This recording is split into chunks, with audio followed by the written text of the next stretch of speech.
que Dieu vous bénisse de partout, que la paix du Seigneur et sa vie soient votre partage. J'aimerais que nous puissions encore commencer par la prière. Bien sûr, je veux me présenter. Je suis Soleil Komissa, je suis pasteur de fonction. Par la grâce de Dieu, nous dirigeons la communauté La Splendeur Centre Chrétien. Se situons ici à Paris, dans la région parisienne, plus précisément à Villeneuve-la-Garenne. Et nous sommes aussi également à Lyon, dans le Rhône-Alpes, ici à Lyon, toujours en France. Et je viens dans le cadre de mon programme « Je vis Jésus ». Jésus-Christ m'est apparu. Jésus-Christ est vivant. Jésus-Christ vu. Il m'est apparu. Je l'ai vu. Bien-aimé, volume 2. Vous avez suivi le volume 1 et ça c'est le volume 2. C'est une vidéo à suivre en famille, à partager avec vos enfants, vos membres de famille, vos parents, à partager un plus grand nombre sur les réseaux sociaux. Alors j'aimerais que nous puissions commencer par la prière, si cela ne vous dérange pas. Seigneur Jésus, je te dis merci de ce que tu as voulu encore que je me tienne aujourd'hui au travers des ondes, parler de toi, de ce que tu m'es apparu. Seigneur, tu m'avais dit que j'annonce ce message, que je propage cette nouvelle, ce message. Et Seigneur, voici, le temps est arrivé. Laisse que le plus grand nombre de gens soient touchés. Ce n'est ni par ma force, moins encore par ma puissance, mais par ton Saint-Esprit. Précieux Saint-Esprit, honore Jésus, affecte de vie, sauve de vie, par le canal de ce message, au canal de ma petite vie que je te donne. Si tu peux sauver, si tu peux gagner de vie, sauver, affecter, impacter, fais-le, précieux Saint-Esprit. Je t'en prie, au nom de Jésus-Christ, que j'ai ainsi prié. Amen, amen, amen, amen. Que Dieu vous bénisse. Je suis Soleil Komissa, je suis pasteur. Voilà, comme je le disais tantôt, que Jésus-Christ m'est apparu. Ça, c'est le volume 2. Le volume 1, vous avez été touchés, nombreux vous avez été touchés, nombreux vous avez été affectés au travers de cette émission. Aujourd'hui, je suis au volume 2. Donc, Jésus-Christ m'est apparu premièrement, j'avais dit précédemment, à l'âge de 7 ans. Bien aimé, c'est émouvant. Il n'y a rien de plus merveilleux que le Seigneur Jésus puisse vous apparaître, que Jésus-Christ apparaisse dans votre vie. Il n'y a rien d'aussi merveilleux que ça. Il n'y a rien de plus émouvant que le Seigneur Jésus-Christ vienne vous visiter, que Jésus-Christ vienne vous rendre visite, que Jésus-Christ vienne vous dire des choses qui vont bénir, qui vont transformer votre vie et qui transformeront et qui béniront votre vie à jamais. À l'âge de 7 ans, Jésus-Christ m'est apparu. Jésus-Christ est venu chez moi, j'avais encore que 7 ans. Il m'est apparu. Je le vis, bien-aimé, dans sa gloire, dans sa splendeur. Et quand je le vis, je ne suis pas resté seulement sur terre. Après qu'il m'est apparu dans la chambre à l'âge de 7 ans, je me suis vu dans les airs, je me suis vu dans les cieux, bien-aimé, avec les anges. Je me suis vu que Jésus était devant nous. Alors, j'adorais le Seigneur. J'avais une robe blanche, avec une blancheur éclatante. Et je me suis vu en train de l'adorer. Il m'est apparu à l'âge de 7 ans, dans la chambre où je dormais. Et après un instant, Jésus-Christ est reparti. Moi, à mon tour, je me suis vu maintenant, la même nuit, devant son trône. Je me suis vu avec les anges. Moi et les anges habillés en blanc. Et Jésus-Christ était assis sur dans sa royauté, dans sa gloire, dans sa splendeur, et les anges et moi étions en train de l'adorer. Et je connais encore la chanson que nous chantions. Nous étions en train de l'adorer et de le célébrer. Je n'avais que 7 ans quand tu m'es apparu. Et quand il m'a vu, moi aussi je me suis vu dans son royaume, en train de l'adorer, en train de le louer. Et l'un des anges qui était avec moi me dira, voilà l'activité qui se fera ici, dans l'éternité. Voilà ce qui t'attend. Voilà ce qui t'attend. C'est ce travail de l'adorer jour et nuit. Voilà, bien-aimé, j'aimerais dire aux parents, amenez toujours vos enfants à l'église.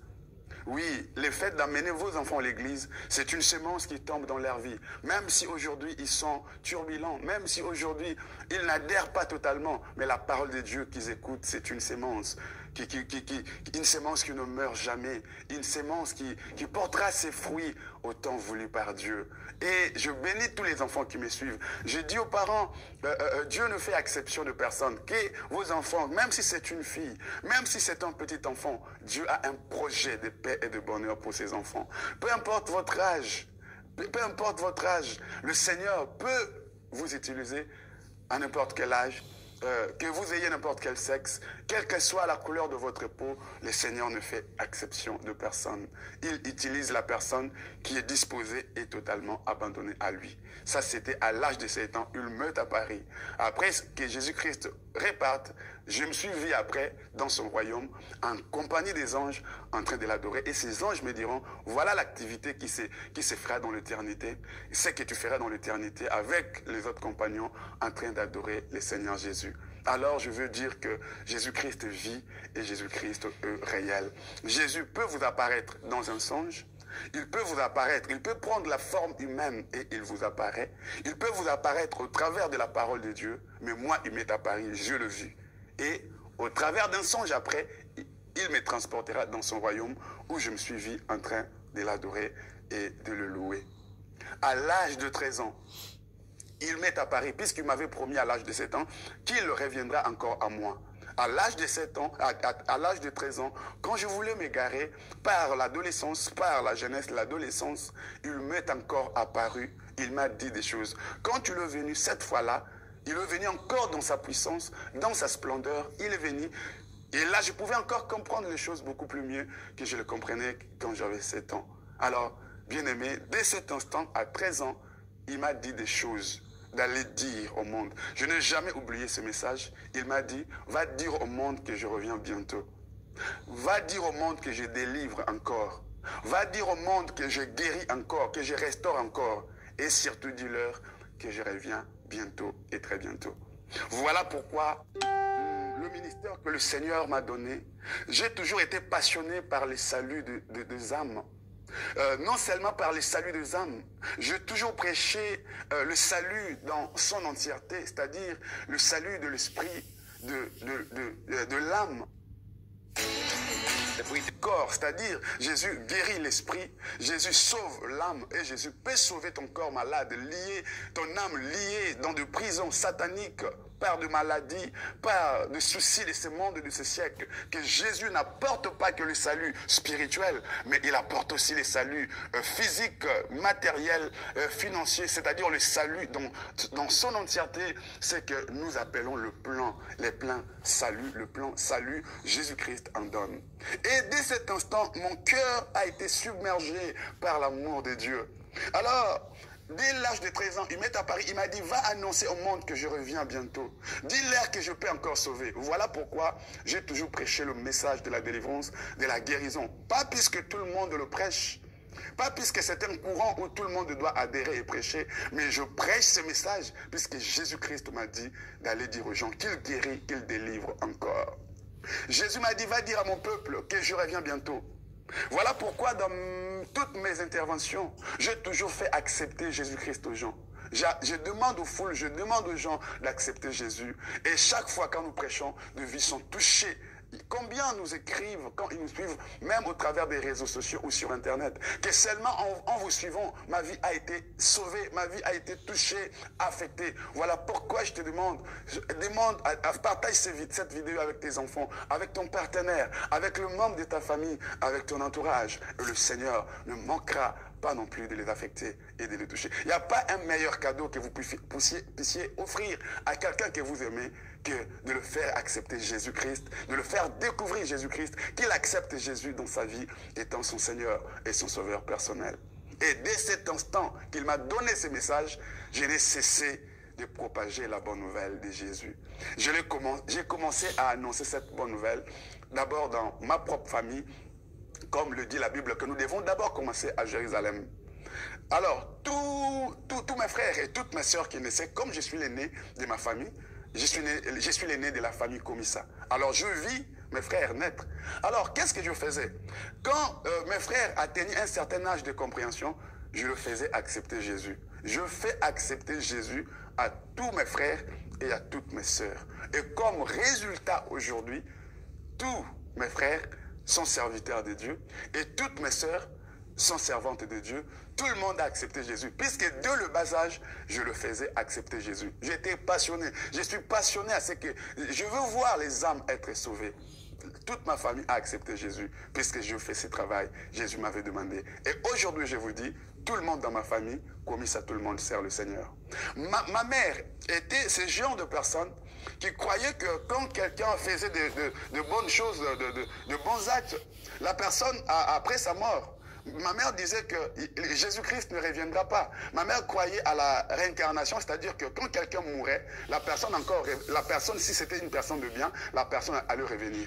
Alors, voyant ces lacunes, bien que c'est elle qui m'a amené à l'église, j'ai dit non, ma mère ne doit pas rester dans cette ignorance. Ma mère doit croire que Jésus-Christ vit et elle doit accepter Jésus. Bien que c'est elle qui m'avait amené à l'église, mais un jour, je me suis mis à parler de Jésus à ma mère, que Jésus vit, que Jésus reviendra un jour. Regarde dans la Bible, et finalement, ma mère a cru à ces messages et je fais accepter Jésus à ma mère. Et aujourd'hui, ma mère est messagère de la bonne nouvelle.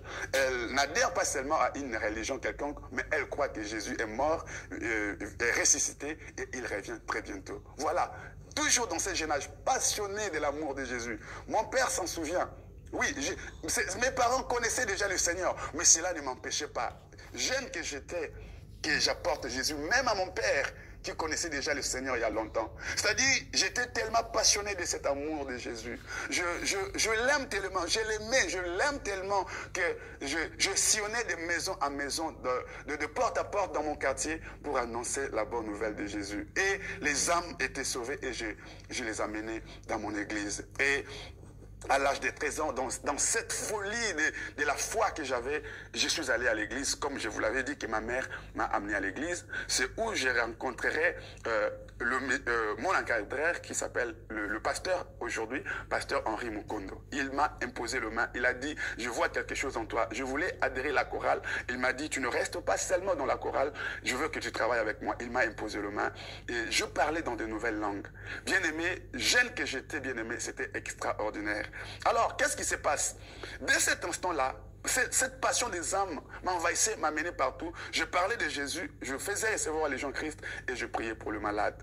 Et toujours très jeune que j'étais, 13 ou 14 ans à ce temps-là, un jour, dans une veillée à l'église, les responsables de l'intercession m'ont demandé d'apporter une exhortation. Et quand j'ai apporté cette exhortation à l'église, la gloire de Dieu est tellement descendue que les responsables de l'église ont dit non, on ne peut pas laisser cette grâce comme ça. Comment ça arrive un petit enfant qui prêche comme ça et la gloire de Dieu descend? Et ils ne savaient pas que Jésus-Christ m'avait apparu et que j'avais vu Jésus et que Jésus m'avait dit des choses.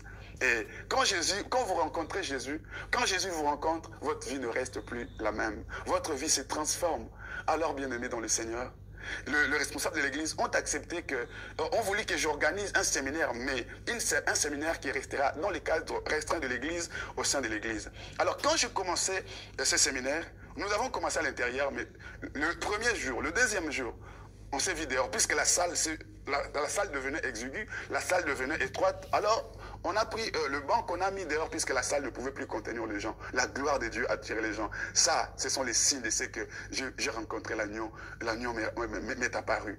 Alors, quand nous sommes allés dehors, bien aimé, quand je prêchais, le passant même s'arrêtait, les passants s'arrêtaient. Ils montaient même sur des murs pour voir comment un petit enfant prêchait avec une telle gloire, avec une telle puissance. Les gens tombaient, les gens étaient guéris, les gens étaient touchés. Alors, même les passants ne pouvaient pas s'arrêter là.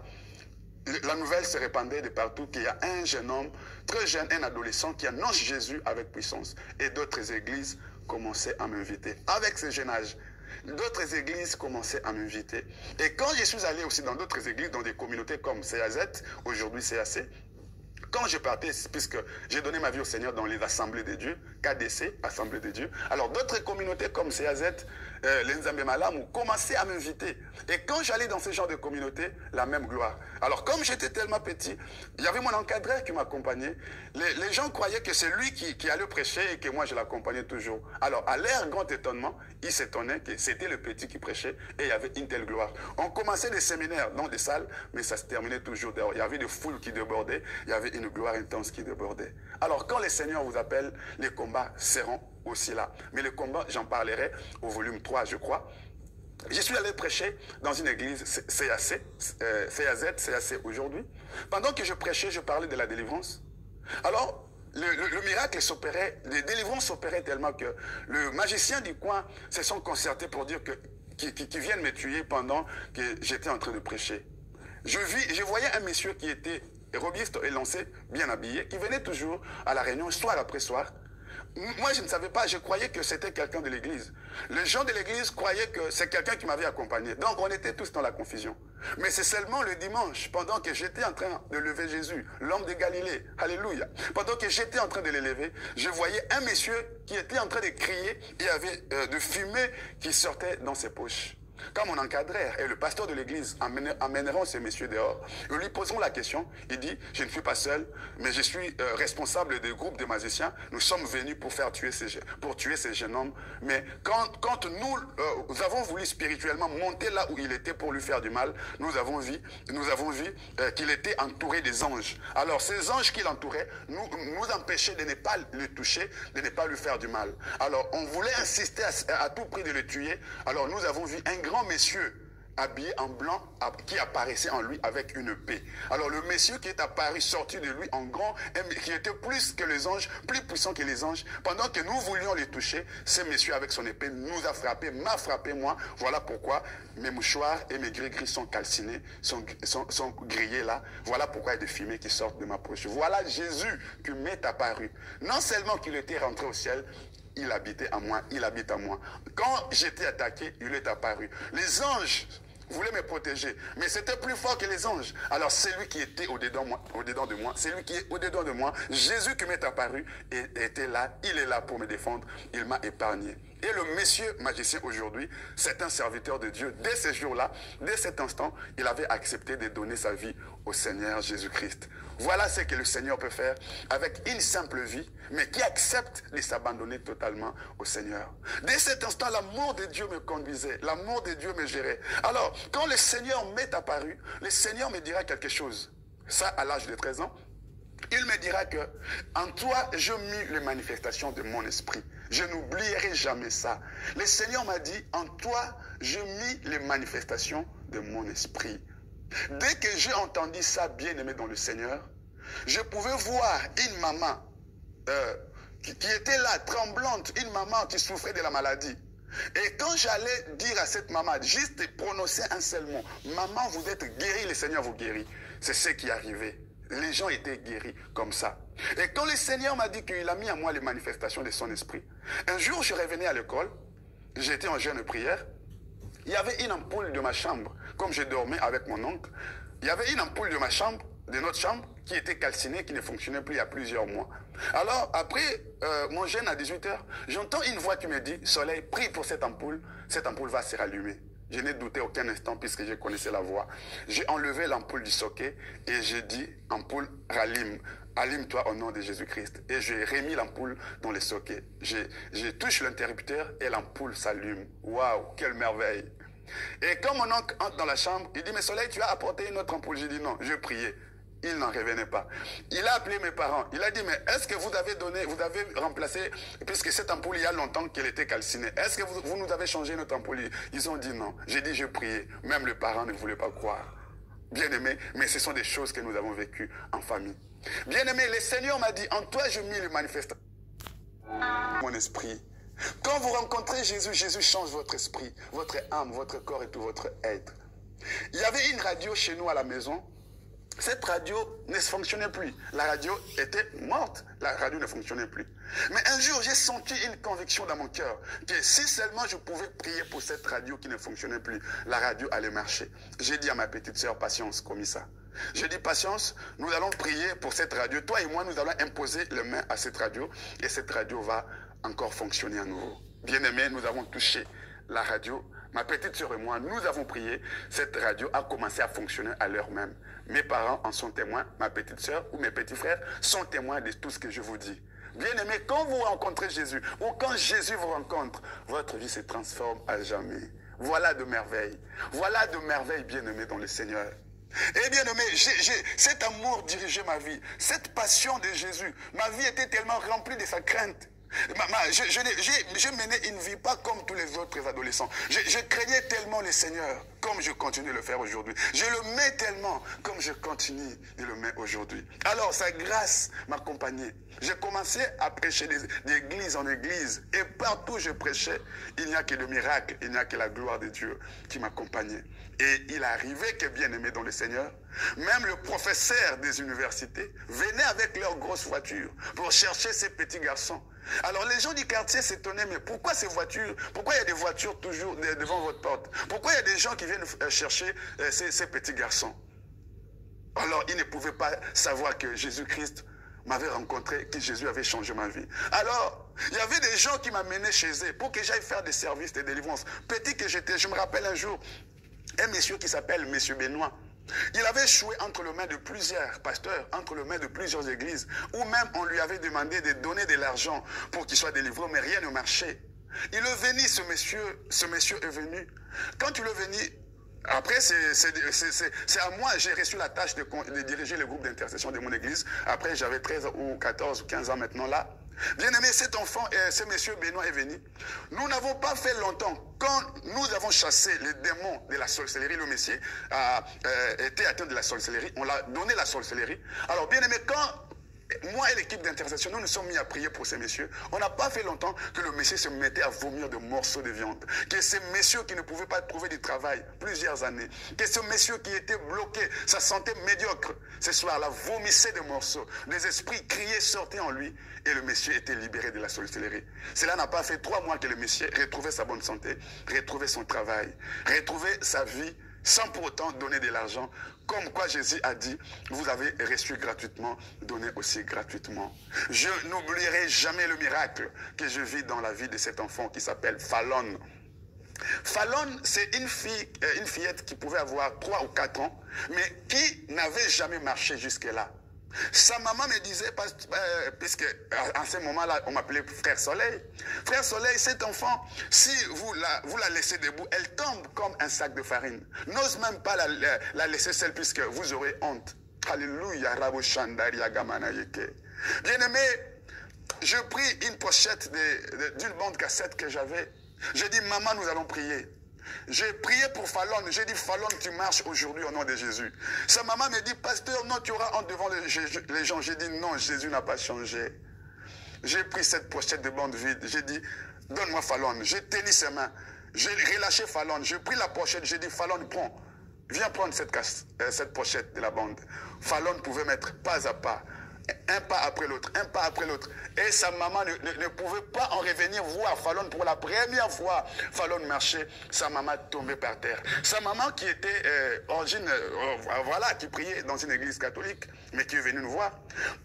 Pour la première fois, la maman tombait sans que personne ne la touche. La maman parlait en langue sur le champ, sous cette émotion. Elle parlait en langue, l'esprit de Dieu saisissait cette maman, elle tombait, elle parlait en langue. Et pour la première fois, Fallon pouvait marcher d'elle-même. Quel miracle, quelle merveille. Voilà ce que Jésus peut faire. Alléluia. Il peut aussi le faire dans vos vies. De partout vous nous suivez, si vous croyez, Jésus-Christ peut le faire. Tout ça, c'est puisqu'il m'a dit, il m'est apparu et il m'a dit qu'en toi je mis les manifestations de mon esprit. Bien-aimé dans le Seigneur, ce genre de miracles, nous les avons vus. Mais aujourd'hui, ce sont les mêmes choses que nous continuons à voir. Je reviens aujourd'hui, parce qu'il y a certains qui diront, mais pasteur, c'était dans le passé et aujourd'hui. Bien aimé, le même miracle, la même gloire. Mais ce qui m'étonne avec le Seigneur, ce n'est pas moi qui désire que ces choses arrivent. Cela s'opère, cela se manifeste au temps et à la volonté de Dieu. La semaine passée, j'étais à Lyon. J'étais à Lyon la semaine passée.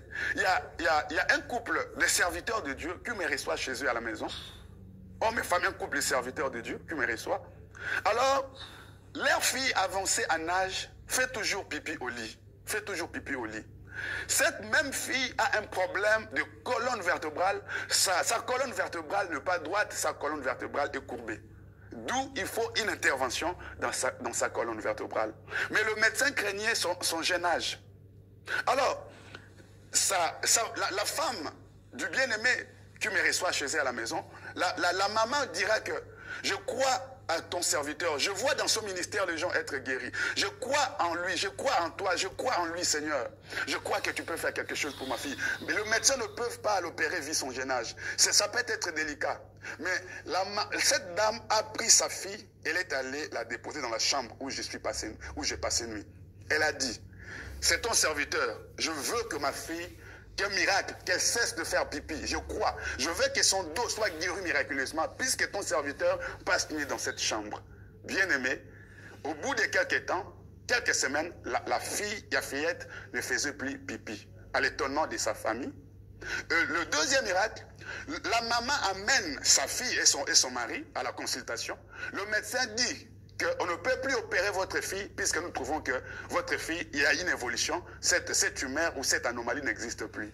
Bien aimé, voilà le même miracle qui continue de s'opérer, juste la semaine passée. Et cette même sœur a sa petite sœur qui longtemps avait des problèmes de conception, qui ne pouvait pas concevoir. Il y a longtemps, plusieurs années, elle ne pouvait pas concevoir. Alors la dame, la sœur, parlera à sa petite sœur que mon pasteur peut prier pour toi. Alors cette femme, sa petite sœur, prendra son portable pour m'appeler. Dès qu'elle m'appelle, je priais au téléphone, je parlais au téléphone, j'ai encouragé au téléphone. Aujourd'hui, je vous dis, ça ne fait pas une année que cette femme qui ne pouvait pas concevoir il y a longtemps, aujourd'hui a un enfant entre ses mains. Qu'est-ce qu'elle témoigne dans son lit d'hôpital? Elle dira à sa grande sœur, de l'instant où je parlais avec votre pasteur, c'est comme si une foi avait envahi mon cœur. C'est comme si une assurance avait envahi mon cœur. Alors dès cet instant, je me suis mis à suivre que ces vidéos sur Internet, sur YouTube. Et une fois entré à moi, et cela ne faisait pas une année qu'aujourd'hui, j'ai un enfant entre mes mains. Voilà le même miracle hier, le même miracle aujourd'hui. Voilà pourquoi nous pouvons lire dans Hébreux chapitre 13, le verset 8, Hébreux 13, verset 8, la Bible dit ceci, que Jésus-Christ est le même, hier, aujourd'hui et éternellement. Jésus-Christ n'a jamais changé. Ce qu'il a fait hier, il peut le faire aujourd'hui. Ça, ce sont le résultat. Quand Jésus-Christ vous rencontre, j'ai dit, Jésus-Christ peut vous apparaître physiquement, il peut prendre une forme humaine comme il a fait avec moi à 2 reprises. Il peut vous apparaître dans un songe, il peut vous apparaître au travers des Écritures. Peut-être que pas forcément qu'il va vous apparaître comme il m'est apparu à moi physiquement. Non, peut-être qu'il va vous apparaître pendant que je parle maintenant, pendant que je prêche. Cette parole peut vous toucher. Pouvez-vous sentir concerné, touché, affecté? C'est ça votre appel, c'est ça votre moment. Saisissez ces moments. Voilà pourquoi je dis saisissez massivement, partagez massivement cette vidéo. Elle va sauver beaucoup de vies, elle va sauver beaucoup d'âmes, puisque c'est la recommandation du Seigneur que je parle ainsi. Il y a longtemps que le Seigneur m'est apparu, mais je n'ai jamais osé parler ainsi, puisque le temps est arrivé où le Seigneur m'a dit, vas-y, dis à mon peuple que je reviens bientôt, que je peux encore guérir, que je peux encore délivrer. Voilà pourquoi dans nos assemblées, à Lyon, ici à Paris, Splendeur Centre Chrétien, nous voyons des miracles comme ça, des miracles extraordinaires. Quand les gens viennent, ils expérimentent des délivrances extraordinaires. Il y a une dame qui me dira, pasteur, depuis que je suis ici à l'église, j'ai horreur du péché. J'ai maintenant le péché. Je sens, c'est comme si je dois me consacrer au Seigneur. En fait, quand nous prêchons, le Seigneur lui-même se manifeste au travers du message que nous donnons. Des fois, sans l'imposition de main. Tout simplement le fait que vous veniez à l'église, que vous assistiez aux réunions, ou bien le fait tout simplement que vous nous écoutiez prêcher, il y a des vies qui sont touchées, des vies qui sont sauvées, des délivrances qui s'opèrent, puisque la Bible dit que ce n'est ni par la force, ce n'est ni par la puissance, mais c'est par mon esprit. Alléluia. Bien-aimé dans le Seigneur. Récemment, il y a une dame qui m'appelle aujourd'hui même. Gloire à Dieu, j'ai dit merci au Seigneur. Il y a une dame qui m'a écouté prêcher hier la nuit. Pendant que je priais, je disais que le chômeur, ceux qui n'ont pas de travail, je prie, prenez vos papiers, prenez vos CV, je veux prier, un miracle va arriver. Cette dame s'appelle Flora. Cette dame habite la Suisse, plus précisément Genève. Elle m'a suivi hier pendant que je faisais mes prières. Aujourd'hui, elle m'appelle en train de pleurer. Elle m'appelle en train de pleurer. Je dis, pourquoi vous pleurez? Elle dit, pasteur, le miracle existe, votre Dieu est vivant. Il dit, pasteur, pendant que vous priez par rapport au travail, moi j'ai pris aussi mon CV, j'ai pris aussi mes papiers. Aujourd'hui, j'ai fait plusieurs années, pasteur, en train de chercher ce travail sans pour autant le trouver. Mais aujourd'hui, on m'appelle vers 8h30 si je pouvais aller commencer le travail la semaine prochaine. Donc le lundi, le lundi ici, le lundi prochain, cette dame va aller commencer le travail. Nous avons prié hier, aujourd'hui, le travail l'a appelé. Le même Seigneur qui a agi hier, il continue d'agir aujourd'hui. C'est pour vous dire que c'est Jésus qui met à Paris. Il peut aussi vous apparaître au travers de visions. Il peut prendre une forme physique ou soit au travers des Écritures, comme vous êtes en train de nous suivre, il peut aussi vous apparaître et faire de merveilles dans vos vies. Bien-aimés dans le Seigneur, voilà mon message, c'est que je suis venu te dire que Jésus-Christ vit, Jésus-Christ est réel. Il est apparu, il s'est manifesté aux autres hier, il continue aussi de le faire aujourd'hui. Il m'est apparu à moi, il peut aussi vous apparaître. Soit prendre une forme physique, soit au travers de la parole que vous écoutez, la Bible, la parole de Dieu, au travers d'un songe. Mais soyez attentifs, soyez sensibles à l'esprit. Et quand le Seigneur vous apparaît, au travers de sa parole, au travers d'une vision, attachez-vous au Seigneur, ne l'abandonnez pas. Abandonnez-vous totalement. Le Seigneur ne cherche pas des hommes ou des femmes extraordinaires. Le Seigneur cherche des hommes et des femmes humbles, disposés, qui peuvent prendre leur volonté et la soumettre dans la volonté du Seigneur. C'est s'abandonner totalement entre les mains du Seigneur. Un jour, pendant que j'étais encore à la maison à Kinshasa, bien-aimé, il m'est apparu dans une forme de vision. La télévision de Dieu. J'étais assis chez moi à la maison. C'était vers 18h30 et 19h. Pendant que je voyais comme une grande télévision. Je pouvais voir. Ce n'était pas un rêve. Une de télévision devant moi. Il me montrait des choses. Il me posera des questions. Oui, le Seigneur parle encore. J'ai dit bien, le Seigneur parle avec une voix audible. Il me dit, Soleil, regarde, je vis une maison inachevée. Il m'a encore montré de l'eau, mais de l'eau qui était sale. Il m'a dit, veux-tu que ta vie soit comme cette vie, comme cette maison inachevée, ou comme ces eaux qui sont en train de couler mais sales? Je n'en comprenais pas l'essence. Après, l'image de la télévision devant fixée au mur a disparu. J'ai suivi, je suis allé demander à mon encadreur, qu'est-ce que cela voulait dire? Il m'a dit, le Seigneur veut te demander, que veux-tu qu'il fasse de ta vie? Alors il m'a dit, va prier, dis au Seigneur, Seigneur, fais de ma vie ce que tu veux. Je suis retourné, j'ai dit au Seigneur, Seigneur, fais de ma vie ce que tu veux. Et les jours qui suivaient, je voyais alors un grand soleil qui apparaissait et qui s'arrêtait en plein midi, qui brillait dans sa blancheur, dans sa puissance, dans sa splendeur. Et le Seigneur me dira, voici comment sera ta vie. Ta vie sera ainsi comme le soleil dans sa splendeur. Voilà, bien-aimé, Jésus n'a jamais changé. Il peut prendre une simple vie, une vie ordinaire, et de faire de cette vie une vie extraordinaire. Voilà pourquoi, quand le Seigneur se manifeste comme ça, il y a des signes qui ne trompent jamais. Il y a des signes qui ne trompent jamais. Dans toutes les organisations religieuses où je me suis retrouvé, j'ai toujours été le plus jeune. C'est-à-dire que le Seigneur ne fait pas exception. Le Seigneur ne voit pas l'âge, le sexe. Le Seigneur peut utiliser n'importe qui, mais à une seule condition, que vous soyez disposé et disponible.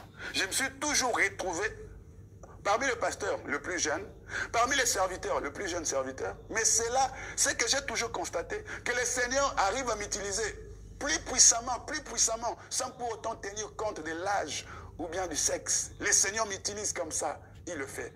Bien-aimé. Alors, qu'est-ce qui arrive? Quand je rencontre quelqu'un, sans pour autant que les gens me connaissent, quand quelqu'un me regardait, me voyait dès ce jeune âge, il y a des gens qui avaient me dire, toi tu es un baobab. Toi tu es un baobab. C'est pour dire que toi tu es un grand. Sans pour autant que je dise quelque chose petit que j'étais, faible que j'étais. Peut-être les gens arrivent à vous dire des choses. Les gens peuvent voir la grandeur de Dieu en vous. Vous êtes malade, faible, rien, vous n'avez rien aujourd'hui. Mais la présence de Dieu en vous, les gens peuvent voir cela sans pour autant que cela apparaisse. Il y a un politicien de mon pays qui s'appelle Cléophas Kamitatu Massamba. Cléophas Kamitatu Massamba. Je crois qu'il est déjà décédé. Alors, lors de ces réunions, de ces meetings, jeune que j'étais, enfant que j'étais, il a fini sa réunion, ses meetings. Il verra mes parents. Il dira à mes parents, venez avec cet enfant. Venez avec cet enfant. Il dira ceci à mes parents. Gardez bien cet enfant sera grand. Alléluia. Il dira à cet homme politique renommé de la RDC, la République démocratique du Congo, il me verra de loin, petit que j'étais, enfant que j'étais, il dira, amenez-moi cet enfant. Il dira à mes enfants, à mes parents, gardez bien cet enfant sera grand. Il y a quelque chose de grand en lui que je vis. Voilà, même les gens pouvaient voir qu'il y avait quelque chose de Dieu. Peut-être c'est ce qui vous arrive aussi. Les gens arrivent à dire à propos de votre vie que vous avez une étoile puissante. Vous avez une grande destinée. Ne négligez pas ce que les gens disent. Ne négligez jamais ce que les gens voient en vous. Alors, quelle est l'attitude à adopter par rapport à cet appel du Seigneur, par rapport à cette grande vision? Il met à Paris, premièrement, à l'âge de 7 ans. Il met à Paris, deuxièmement, à l'âge de 13 ans. Mais quelle est l'attitude à avoir par rapport à cette situation? C'est d'être disponible. Il y a plusieurs qui ont reçu ce genre de visitation, soit par la parole de Dieu. Il y a plusieurs qui ont reçu ce genre d'appel. Mais puisqu'ils n'étaient pas disposés, ils n'étaient pas disponibles, le Seigneur ne pouvait rien faire avec eux. Le Seigneur peut t'appeler, le Seigneur peut t'apparaître, le Seigneur peut t'appeler. Mais si tu ne te rends pas disponible, le Seigneur ne peut rien faire avec toi. Si tu ne te disposes pas, si tu ne prends pas ta volonté et la faire mourir dans la volonté du Seigneur, rien ne marchera. Le Seigneur n'est pas un dictateur. Jésus n'est pas un dictateur. Jésus vous laisse le choix de choisir. Lui, il a fait sa part. Il dit, ce n'est pas vous qui m'avez choisi, mais moi je vous ai choisi et je vous ai établi. C'est vrai, tu as longtemps vu de visions, dans des songes, au travers de sa parole. Tu as toujours senti que le Seigneur t'appelle, mais tu es toujours résistant.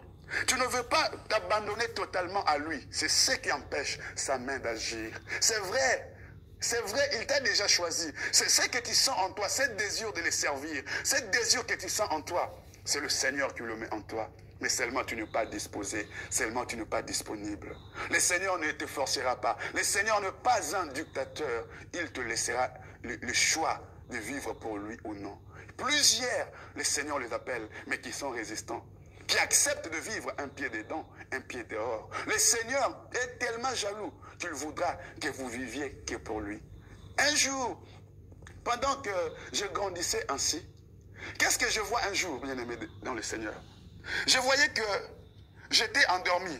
Je voyais, ça c'est une scène qui se faisait dans la réalité, à Kinshasa. Il faisait tellement chaud que je me suis vu, j'ai pris une natte que j'ai étalée. En ce moment, ma vie de prière était devenue faible. En ce moment, j'étais un peu devenu négligent. Mais je ne savais pas que j'avais abandonné le Seigneur. Mais je ne priais plus comme avant. Je suis devenu un peu négligent. Alors, je me suis vu, je dormais comme il faisait chaud. Pendant que je dormais dehors, chez nous à Kinshasa, je vis que les démons venaient m'attaquer. Je vois que les démons viennent m'attaquer. Et je vis qu'autour de moi, j'avais des anges qui m'entouraient. Mais pendant que les anges qui étaient autour de moi allaient pour combattre ces démons qui venaient m'attaquer, mes démons, mais les anges qui m'entouraient, qui allaient me défendre, prenaient fuite devant ces démons. Ça, je n'ai pas compris. Comment les anges qui sont avec moi, pour m'épargner, mais ils sont faibles devant ces démons et ils prennent fuite. Bien-aimé dans le Seigneur, cela a froissé mon cœur. Je suis allé demander à mon encadreur, qu'est-ce qui ne va pas? Je vis que j'étais entouré des anges et les démons venaient m'attaquer, mais mes anges à moi prenaient fuite devant les anges, devant les démons. Qu'est-ce qui ne va pas? Il m'a dit, vérifie bien ta vie chrétienne, vérifie bien ta vie de prière. Est-ce que n'es-tu pas tombé dans la négligence? J'ai dit exactement.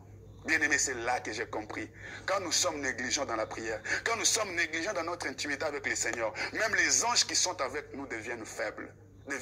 Je comprends aujourd'hui clairement quand la Bible peut dire que l'ange de l'Éternel campe tout autour de ceux qui le craignent et les arrache au danger. Quand nous sommes forts avec Dieu, nos anges sont forts. Quand nous devenons faibles, nos anges deviennent faibles. Je peux comprendre pourquoi quand Moïse était fort, quand ses mains s'élevaient, les enfants d'Israël pouvaient remporter la victoire. Puisque leurs anges pouvaient combattre, leurs anges pouvaient être forts. Mais quand le main de Moïse s'affaiblissait, les enfants d'Israël pouvaient devenir faibles, on pouvait les frapper, puisque leurs anges devenaient faibles. Donc les anges de Dieu dépendent aussi de votre intimité. Je me suis efforcé à demander la grâce, à me remettre avec le Seigneur. Et plusieurs semaines après, là, j'étais dans ma chambre, je dormais. Je pouvais encore voir que les mêmes démons venaient entrer dans ma chambre. Mais cette fois-là, les anges qui m'entouraient pouvaient sortir avec des épées et faire fuir les démons qui venaient pour m'attaquer. J'ai compris que ma vie avec le Seigneur était rétablie. Donc les anges de Dieu dépendent aussi de votre marche avec le Seigneur. Qu'est-ce que j'ai encore remarqué, bien aimé dans le Seigneur? Une autre expérience que je fais avec le Seigneur. Je crois que c'est par là que je veux m'arrêter pour ce volume 2. Bien aimé dans le Seigneur, je marchais. Je vis que Jésus était devant moi et j'étais en face du Seigneur. Ça, c'était dans un songe. Je vis Jésus habillé en blanc. Moi aussi, j'étais habillé en blanc. Mais Jésus était devant moi à une certaine longueur, à une certaine distance.